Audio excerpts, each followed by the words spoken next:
같이 한번 읽어보겠습니다.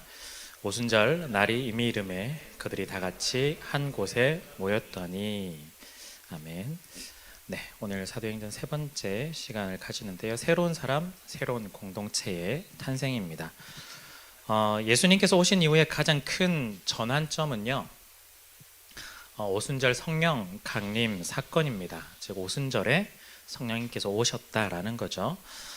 신약 성경에서는요, 예수님께서 오시고 또한 죽으시고 부활하시고 승천하시고 굉장히 중요한 사건인데, 오늘의 이 지점이 사실은 그 지점에 가장 아름답게 이어지게 만드는 중요한 전환점이라는 거예요. 그래서 성령님께서 임재하는 이 사건이 성경으로 봤을 때 나머지 뒷부분을 모든 것들을 만드는 과정이라고 할 수 있습니다. 그렇다면 오늘 오순절에 성령님이 임하신 것이 무엇인지를 조금 알아야 우리가 사실은 신약시대 오늘도 마찬가지인데요, 우리에게도 조금 더 큰 의미로 좀 다가올 수 있을 것 같습니다.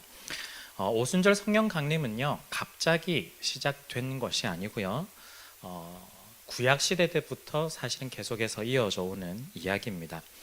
구약은요, 신약을 보여주는 그림자라고 할 수 있어요. 즉 구약은 신약의 모든 것들을 다 알 수는 없지만 구약과 신약이 따로 떨어져 있는 것이 아니라 하나로 연결되어져 있는 지점입니다.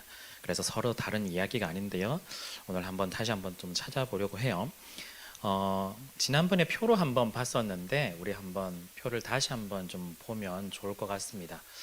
제가 너무 표를 빡빡하게 넣어가지고 글자가 잘 안 보이실 수도 있겠지만 그런 게 있다라고 하고 그냥 보시면 될 것 같아요. 구약에서부터 나오는 절기인데요, 먼저 우리나라 기준으로 날짜가 제일 빠른 것이 6월절부터 시작이 됩니다. 그래서 6월절이 1월 14일부터 시작되는데요, 6월절은 이집트에서 해방되었다, 탈출했다라는 의미죠. 그래서 보통 그게 우리랑 무슨 관계가 있어 할 때 제일 오른쪽을 보시면 돼요. 이게 어린 양의 피 기억나시죠? 문설주에 바른 거, 예수님의 십자가를 의미하는구나, 이렇게 적용하시면 되겠습니다. 그리고 나서 사흘, 6월절을 포함해서 사흘이 지나면 초실절이라고 하는데 첫 열매를 얻게 되는 거예요. 부활의 첫 열매, 즉 부활하신 날인데 첫 번째라고 해서 부활의 첫 열매, 예수님이 그날을 보여주셨죠. 그리고 이후에는 무교절이 이어지게 됩니다. 누룩이 없는 떡인데요, 누룩이라는 효모를 말하죠. 그래서 빵을 굉장히 부풀게 만들어야 되는데 부풀게 만드는 걸 없이 하는, 즉 이거는요, 우리 가운데 계속해서 우리가 예수님의 피로 십자가에서 달려 죽고 우리도 다시 예수님과 함께 부활한 이후에 계속해서 걸어가는 과정, 성화라고 해요. 그래서 우리가 무교절을 그렇게 표현해 볼 수 있습니다. 자, 그런데 성화의 과정을 걸어갈 때 굉장히 중요한 포인트가 있는데 그게 오늘 함께 볼 오순절입니다. 단어가 똑같이 쓰는 단어가 굉장히 많아요. 77절, 맥추절, 오순절 이렇게 하는데 다 같은 날을 의미합니다. 구약에서는요, 보통 77절이라 불렀어요. 6월절로부터 안식일이 7번 지난다고 해서 77, 사실은 49일이 되는데요. 그런데 신약에서는 77절이라는 단어를 쓰지 않고 단순하게 그냥 50일이 지난다고 해서 오순절이라고 이렇게 부르고 있습니다. 그리고 실제 이 날은요, 밀을 수확을 하게 되는데요, 밀의 추수를 끝내는 절기라고 해서 맥추절이라고 이야기를 해요. 그래서 이 날은요, 77절, 오순절, 맥추절은 이제 수확한 곡식들을 하나님께 드리는 감사의 표현으로 이게 나오게 되는 거죠. 그런데 이럴 때 성령 강림과 함께 이어지게 됩니다. 이유는 조금 이따가 또 설명을 좀 드리도록 하고요. 그 다음에 이어지는 날들은 나팔절이라고 해서 재림, 즉 우리가 생각해 보면 예수님과 함께 죽고 다시 부활해서 성화의 길을 가요. 성령을 받고 그러면 마지막 날 기다리는 날이 있죠. 예수님이 다시 오시는 날, 그걸 이제 재림이라고 할 수 있는데 그때 나팔을 불면서 환영을 하는 거예요. 그래서 나팔절이라고 하고요. 그 다음에 이어지는 속죄일이 이어져요. 그러면 우리가 예수님으로부터 구원을 받았지만 여전히 육체의 몸을 지니고 있었기 때문에 여전히 죄를 짓고 살아가는 인생, 그럼에도 불구하고 이미 구원은 우리가 얻었고 구원을 이루어 가는데 완전한 구원을 이루는 날입니다. 그래서 완전한 속죄, 죄를 속한다고 해서 속죄일, 그리고 마지막 날 초막절이라고 해서 이 날은 보통 우리 추수감사절로 지키는데요, 광야 40년 동안 잘 지켜주신 거에 대한 감사인데 사실은 그 모든 과정이 하나님의 손길이고 하나님의 다스림이고 하나님의 인도하심으로 이렇게 되었습니다라고 말하는, 즉 하나님의 다스림을 표현하는 날이기도 합니다. 그래서 구약에 나오는 절기들이요 별로 의미 없어 보이긴 하지만 사실은 오늘날 우리에게 이렇게 좀 연결이 된다라고 할 수 있죠. 네, 이걸 여러분 신학교 갈 것도 아니고 그렇지만 아시면 좀 도움이 되실 것 같고요. 다음 표를 하나만 더 보도록 하죠. 그래서 오늘은요 여기 중에서 몇 가지만 이렇게 빼왔는데요. 먼저 6월절은요 이집트에서 해방되었던 날이다 이렇게 말씀드렸는데요. 6월절에는 어떤 일이 있었냐? 어린 양을 잡았죠. 잡아서 그 피로 문 밖에 칠했어요. 그 피를 통해서 죽음이 넘어가게 되죠. 그래서 우리는 한자말로 6월이라고 하는데 패스오버예요. 넘어가다. 죽음이 넘어갔어요. 그래서 어린 양의 피로 우리가 살아나게 되고, 그리고 어린 양을 함께 먹으면서 그날들을 기념을 한 거죠. 그래서 이 날을 우리식으로 표현한다면 그날 이제 고난 주간으로 좀 지키고 있고, 금요일이 되면 십자가를 기념하는 성금요일을 우리가 보통 지키게 돼요. 그 이후에 지나서 부활절이 오죠. 아까 설명드렸고요. 그리고 50일 이후에 성령 강림 교회가 시작이 되고 있습니다. 오늘 그 오순절은요, 이 오순절이 이 맥락 속에서 이어지게 되는데요. 그냥 갑자기 성령님이 오신 것이 아니라 예수님께서 약속하셨던 일들이, 즉 예수님께서 죽으시고 부활하신 이후 승천하시면서 말씀을 하시죠. 성령이 올 것이다. 성령이 임재하면 우리가 새로운 권능을 받아서 하나님의 나라를 전하게 될 것이다 라고 제자들에게 일러주십니다. 그 과정 속에서 오순절이라는 그 날짜에 오게 된 거죠. 그러면 오순절과 성령 강림을 합쳐서 약간 의미가 세 가지가 좀 있다고 설명을 좀 드릴 수 있을 것 같은데요. 먼저 첫 번째는 그날에 수확물을 드린다고 해서 감사의 날을 드리는 그 감사의 날이겠죠. 두 번째는요, 성령님께서 오신다고 예수님께서 약속하셨기 때문에 약속하셨던 그 말씀이 성취되는 날이다라고 또 볼 수 있을 것 같아요. 그리고 마지막으로 성령 강림을 통해서 모여있던 모든 사람들이 이제 예수님의 사명을 받아서 시작하고 전할 수 있는 날이 되었기 때문에 교회가 시작되었다라고 이 세 가지를 볼 수 있을 것 같습니다. 첫 번째는요, 감사, 두 번째는 말씀의 실현, 세 번째는 교회 출현입니다. 이 세 가지를 오늘 여러분들 순서지 안에도 접선 세 가지 적혀 있듯이 그걸로 좀 표현을 해봤습니다. 즉 오순절에요 성령님이 임하신 이유가 뭘까? 이 세 가지를 표현한다면 새로운 사람, 새로운 공동체를 탄생시키기 위함입니다. 이전까지는요 우리가 죄의 노예로 살면서 그냥 한 사람으로 끝났는데, 이제는 예수 그리스도를 믿고 또한 예수 그리스도와 함께 죽고 다시 살아남을 통해서, 특별히 성령님께서 함께 오심을 통해서 이제는 내 육신으로 살아가는 사람이 아니라 성령으로 살아가는 사람이 되는 거예요. 그래서 이제부터는 옛사람이 아니라 새로운 사람으로 살아가게 됩니다. 그런데 예수님께서 원하셨던 건요, 각 한 사람만 새로운 사람으로 끝나는 것이 아니라 이 새로운 사람이 모두가 하나가 되는 새로운 공동체를 원하셨습니다. 그래서 새로운 사람, 개인적으로도 적용이 되겠죠. 또한 더불어서 모두에게 적용되는 새로운 공동체, 즉 교회가 함께 시작되기 시작합니다. 그래서 성령님의 오심이 중요한 거죠. 그래서 오늘 세 가지로 좀 볼 텐데요. 첫 번째는요, 하나님께 자신을 내어드리는 사람의 탄생입니다. 앞서 수확물을 드리는 것과 연관지어서 보시면 되겠습니다. 오늘 이 내용은요, 성경 구절이 좀 많이 나올 텐데 같이 앞에 준비했으니까 나중에 한번 따라와 보시면 될 것 같습니다. 오순절 의미 중에 하나는 수확물을 하나님께 드리는 것이었어요. 그냥 드릴 수 있겠지만 드린다는 게 뭘까? 나의 옛 모습을 완전히 드리고 새로운 사람으로서 하나님께 나의 모든 것들을 맡겨드리고 바쳐드린다라는 의미입니다.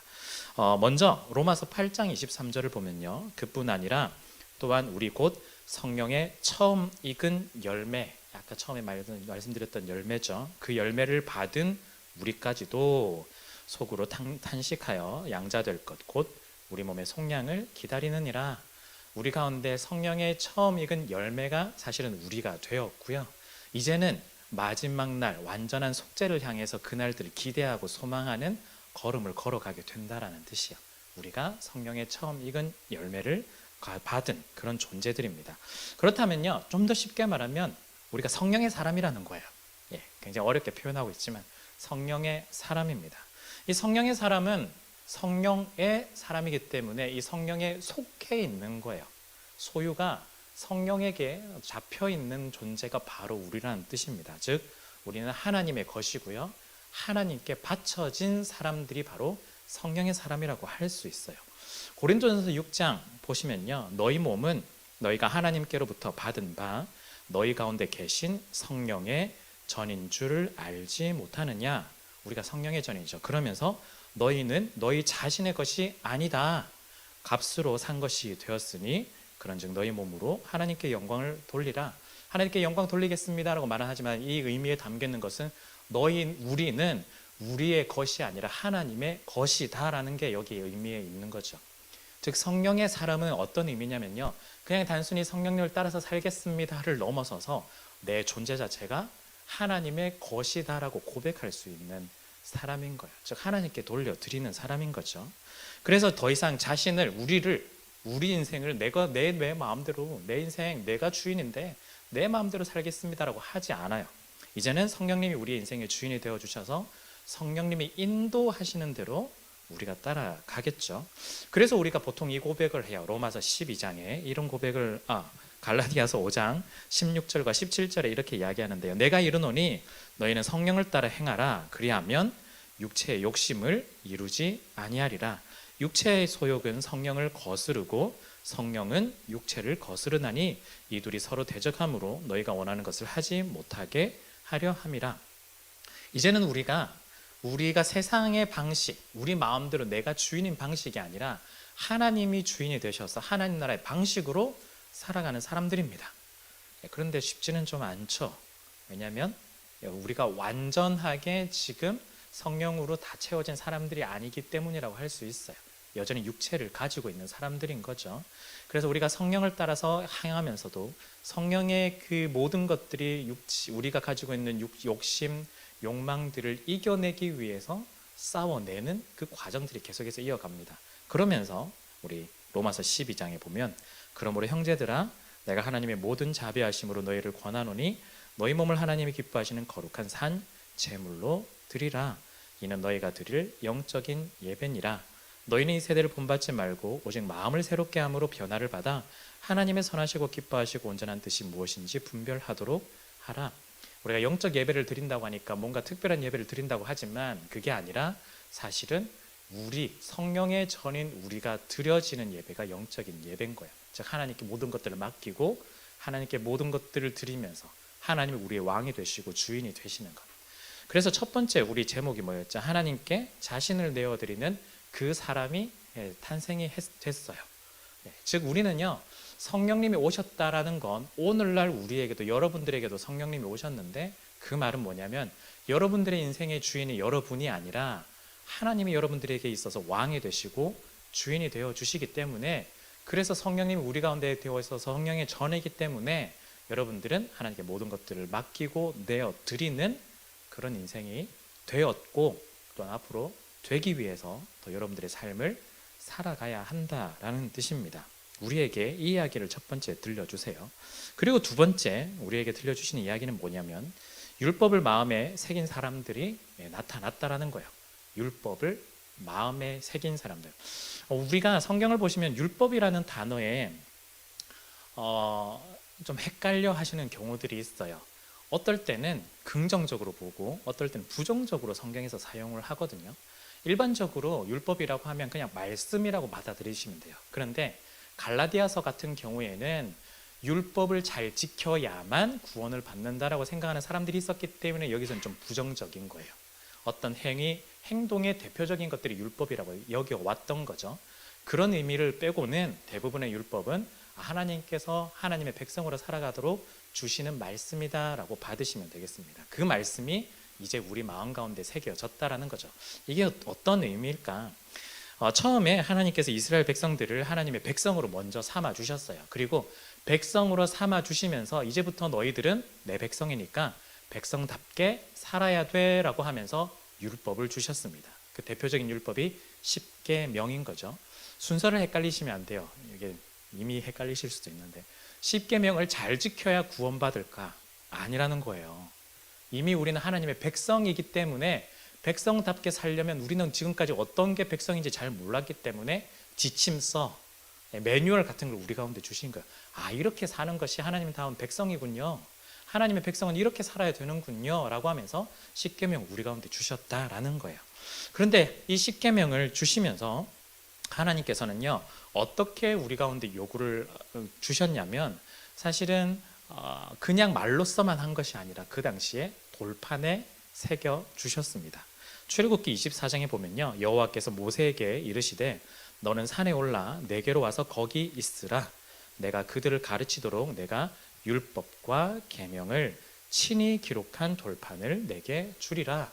십계명이라고 해서 우리 형상 같은 그 영화 같은 데 보면 나오죠. 두 가지 돌판 해가지고 왼쪽 오른쪽 적어가지고 하나님 직접 써 주셨죠. 돌판에 새겨서 주셨어요. 그 당시 문화는 어쩔 수 없죠. 그리고 이후에 돌판과 같은 의미로 두루마리에 계속해서 기록을 하게 했습니다. 말씀을 기록하고 그 말씀을 볼 수 있도록 하나님께서 만들어 주셨죠.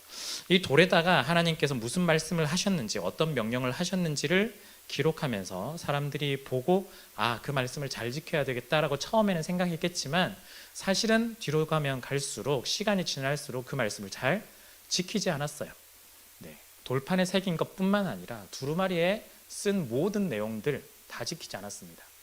제가 좀 여러 번 이야기 말씀드렸지만, 이 구약 성경의 앞부분에 있는 이 모든 내용들, 구약 성경 관련된 내용들은 어쩌면 하나님의 이 말씀을 이 백성이 어떻게 하면 지키지 않을까에 대한 기록이라고 할 수도 있어요.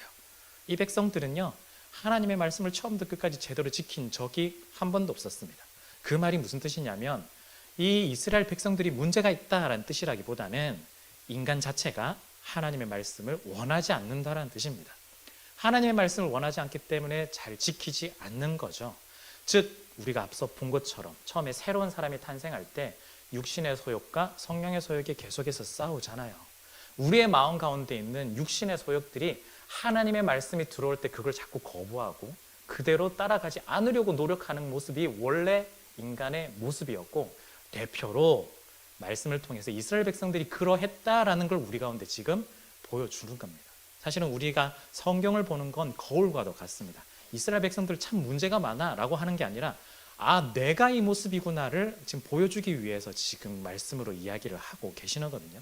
하나님께서는 이 사람들을 어떻게 하셨을까요? 그냥 놔두셨을까? 그게 아니라 어쩌면 다 이르기도 하고, 때론 야단치기도 하고, 벌을 주기도 하고, 그래서 이스라엘 백성들이 나중에는 나라가 망해서 포로로 잡혀가는 것들까지 보여주셨지만, 이 백성들은 잠깐 하나님 저희 잘못했습니다 말만 할 뿐 원래대로 돌아가는 본성을 그대로 보여주고 있었죠. 자, 그렇다면 어떻게 해야 할까요? 하나님께서 우리를, 이스라엘 백성들을 포기하지 않으시고 끝까지 이끌어 가실 텐데 어떻게 하실까?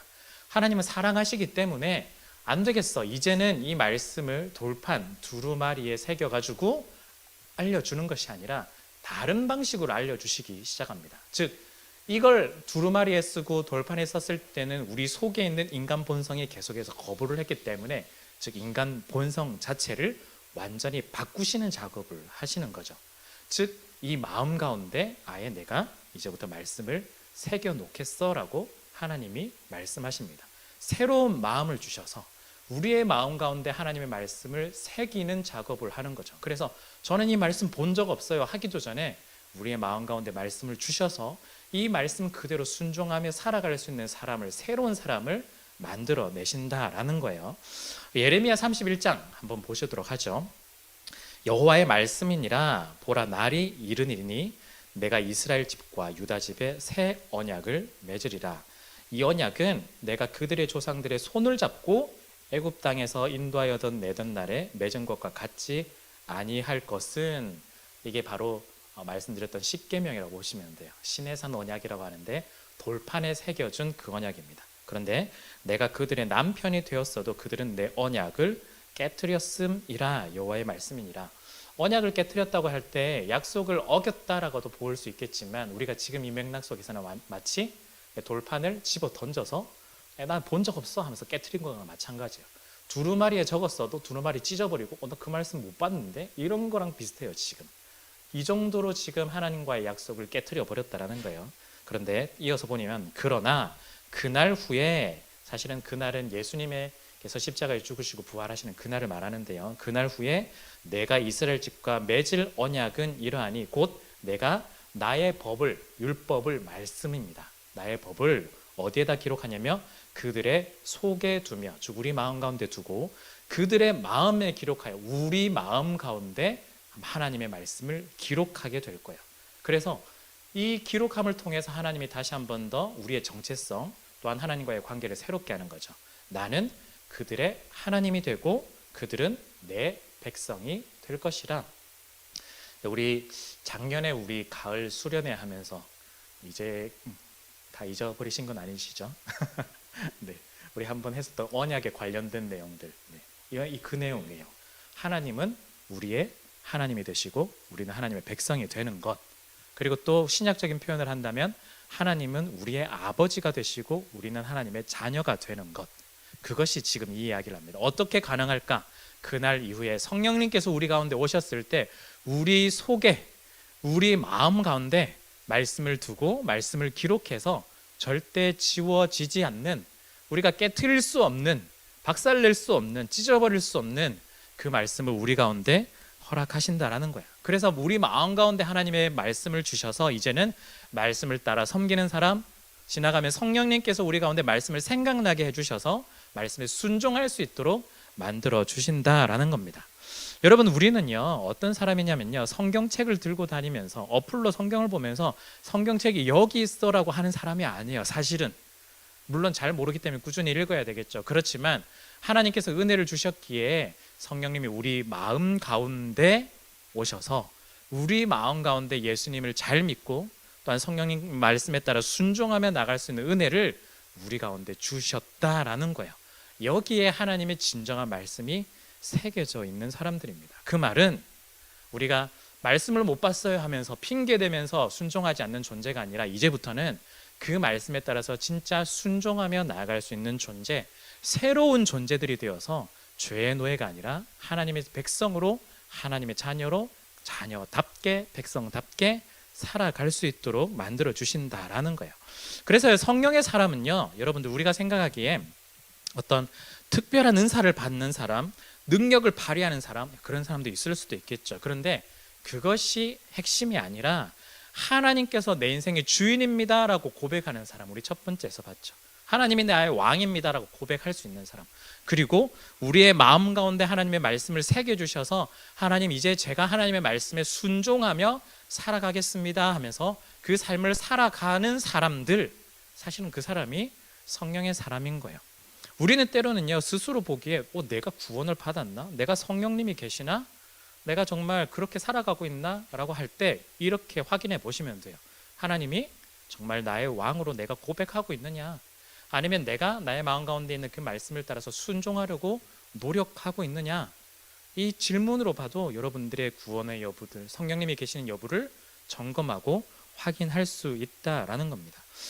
여러분들이요 이런 사람이 되셨으면 좋겠습니다. 물론 지금 되셨습니다.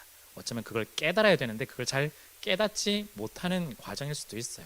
그 과정을 우리는 넘어가고 있으니까요. 첫 번째는 뭐였죠? 우리가 하나님께 드리는 사람인 거예요. 그리고 두 번째는요, 우리가 마음 가운데 성령님으로 다시 한 번 더 말씀에 새겨진 사람들이다라는 걸 기억을 하셨으면 좋겠습니다. 그래서 말씀에 따라 순종하고 하나님을 우리의 왕으로 모시며 살아가는 우리의 매일의 삶이 되어야 하겠습니다. 여기까지가 우리 개인적인 적용이라면 이제 이 적용을 조금 더 한 단계 더 펼쳐서 공동체적인 적용을 한 번 더 해봤으면 좋겠습니다. 그것이 세 번째인데요, 성령을 따라가는 새로운 공동체의 탄생입니다.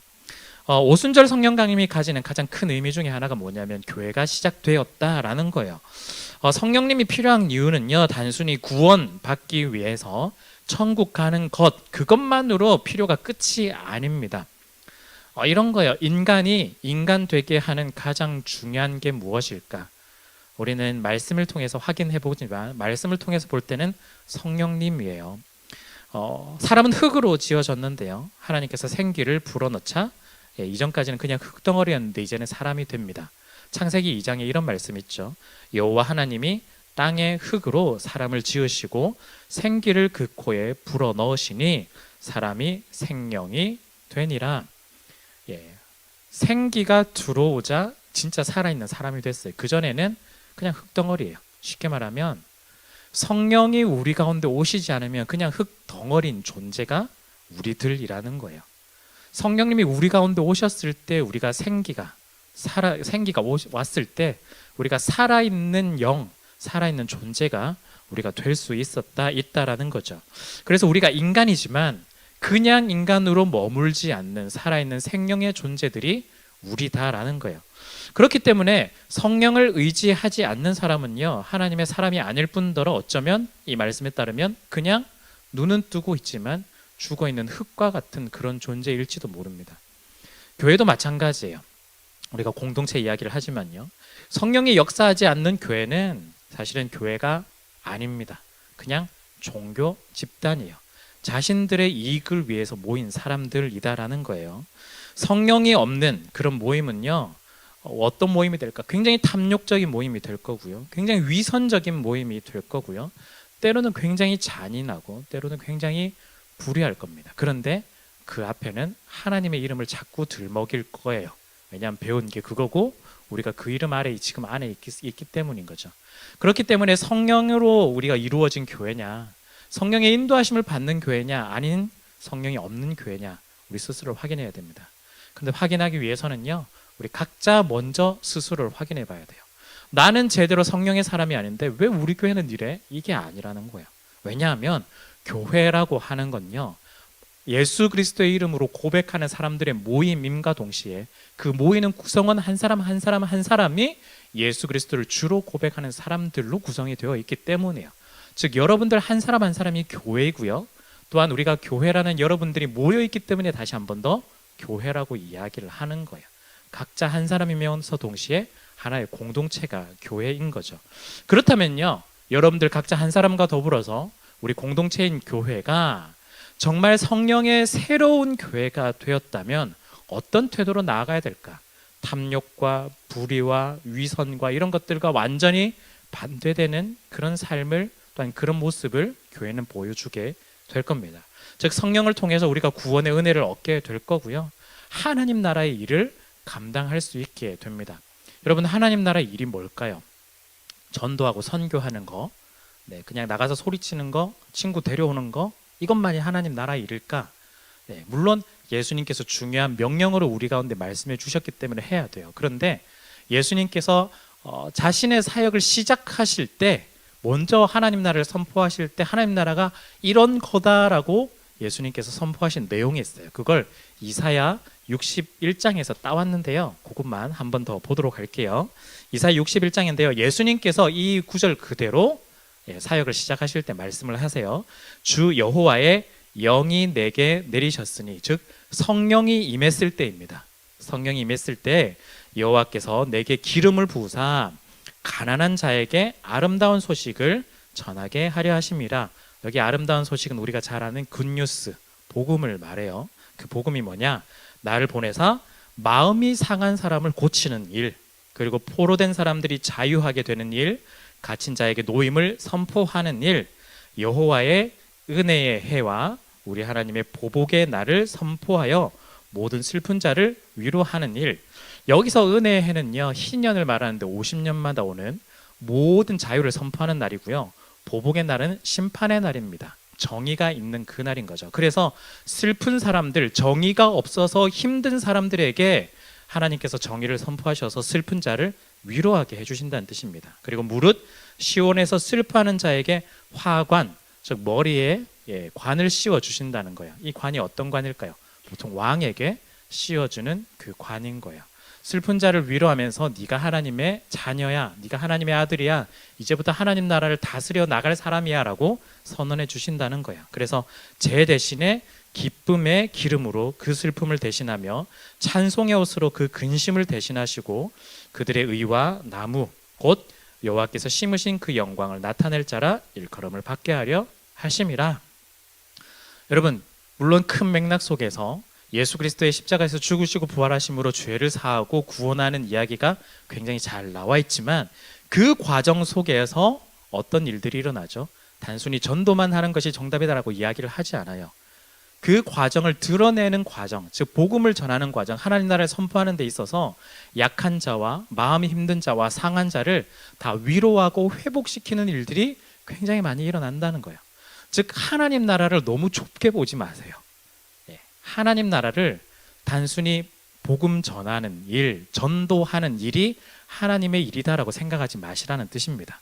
즉 성령이 임하면 어떤 일들이 일어나느냐, 내가 하나님과의 관계가 이루어지는 만큼 우리 옆에 있는 지체들 또한 주변에 있는 사람들에게 관심을 돌리게 되고, 죄 때문에 힘들어하는 그 사람들, 죄의 영향으로 불의가 가득하고 탐욕으로 인해서 상처를 받고 관계가 깨어진 사람들을 회복시키는 역할을 우리 가운데 맡겨주셨는데, 그것 또한 하나님 나라의 일이다라는 겁니다.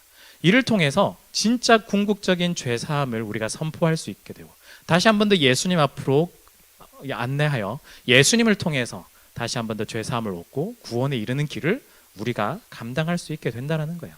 이게 교회입니다. 교회는요, 성령의 교회다라는 건요, 그냥 우리끼리 여기서 잘 모여서 정말 즐거운 시간을 가지는 게 단순한 교회가 아니라, 우리 주변에 있는 사람들을 살펴보고 돌아보고, 또한 그 사람들이 또한 신음하고 있다면 우리가 마음을 만져주고 위로하는 일들, 그 일들을 통해서 예수님께 더 가까이 가게 만드는 일들이 우리 가운데 주어졌고, 그것이 바로 성령의 교회의 역할이다라는 겁니다. 우리가 사랑을 받았어요. 예수님의 사랑 받았어요. 하나님의 사랑 받았어요. 그럼 우리만 받으면 끝나나요? 그게 아니라는 거예요. 받은 사랑만큼 또 사랑을 하고 싶고, 또한 사랑을 자랑하고 싶고, 또한 사랑의 공동체를 만들어 나가는 곳, 그 절정이 바로 구원의 소식, 아름다운 소식, 하나님 나라가 도래했다는 소식이겠죠. 자유함이 있다, 예수 가운데, 또한 예수 그리스도를 통해서 사랑이 이루어지는 곳 가운데 복음의 자유함이 있다라고 선언하는 그 모든 것들이 교회를 통해서 이루어져야 된다라는 겁니다. 여러분, 그렇기 때문에요, 이 교회는요, 세상의 방식대로 따라가서는 안 됩니다. 이 말은 우리 공동체도 따라가서도 안 된다는 말과 동시에, 여러분 한 사람 한 사람이 교회이기 때문에 여러분들 또한 세상의 방식이 아니라 하나님 나라의 방식으로 살아가는 새로운 사람들이 되어야 된다는 뜻입니다. 세상이 경쟁을 요구하고 탐욕을 통하고 또한 불의를 통해서 밟고 일어서는 것이 정석이라고 자꾸 가르치는 세상에서, 그것이 아니라 서로 돕고 서로 손을 내밀고 서로 함께하는 과정들을 통해서 모두가 아름답게 하나님의 나라와 뜻을 이루어 갈 수 있다는 걸 보여줄 수 있는 것이 여러분들이고 또한 공동체여야만 한다라는 거야. 참 묘하게도요, 이건 좀 어거지일 수도 있겠지만 이 사람들이 모여 있는 이곳이 지금 어디냐면 마가의 다락방이라고 보통 이야기를 해요.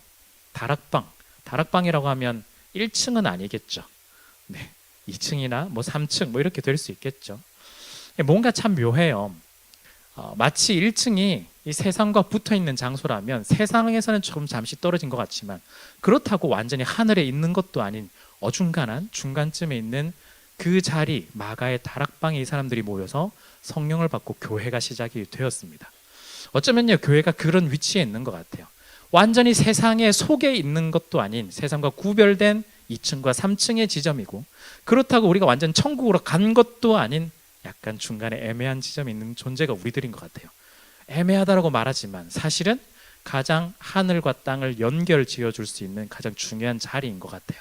그 자리 가운데 성령이 임하시면 세상 사람들을 그곳의 방식이 아닌 하나님 나라의 방식이 이렇습니다라고 소개하고, 함께 하나님 나라의 방식으로 이끌어서 다락방으로 인도하게 되고, 그 다락방 속에서 이어지는 하나님 나라의 교회가 천국이 있는, 즉 하늘나라를 잠시나마 보여줄 수 있는 그림자와 같은 존재가 되는 그곳이 바로 교회인 것 같습니다. 우리 교회가요, 여러분들이 이런 소망을 가졌으면 좋겠습니다.